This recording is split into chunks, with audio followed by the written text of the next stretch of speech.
वक्त की गर्दिश ने एक मुस्कुराते हुए घर को किराए के छोटे से कमरे तक ला फेंका था और गुलाम हैदर ने अपने टूटे हुए ख्वाबों के नीचे नए अरमान पालने शुरू कर दिए थे।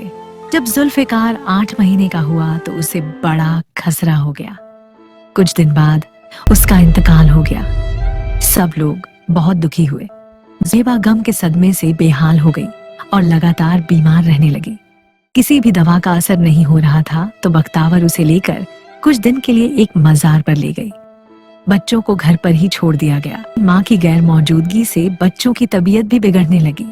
आखिरकार उन्हें भी माँ के पास मजार पे लाया गया। माँ बच्चे बेचैन होके एक दूसरे से लिपट गए।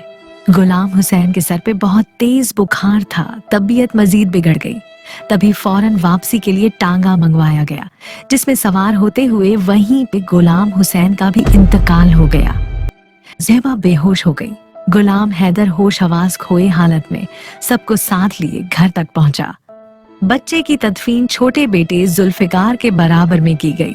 ज़ेबा जब होश में आई तो उसे फालिज का अटैक हो चुका था और रो रो के बार बार ये कहती रहती थी, मेरे बेटे मुझे ला के दो।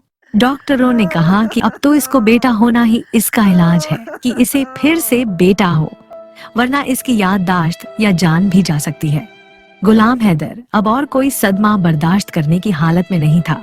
उसने जी जान से ज़ेबा की तीमारदारी की और इलाज जारी रखा।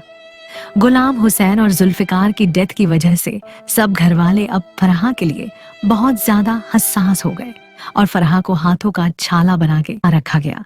मुसलसल गमों ने गुलाम हैदर की आवाज में जो दर्द भर दिया था, उसकी वजह से उसको स्टेज पे गाने की ऑफर्स भी होने लगी। आखिरकार उसको क्लासिकल सिंगिंग सीखनी पड़ी।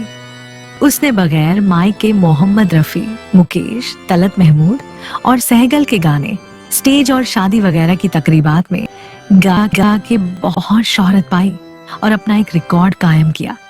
वो अपनी सारी आमदनी घर के अखराजात की नजर करता रहा। ज़ेबा की तबीयत अब कुछ कुछ बेहतर होने लगी थी।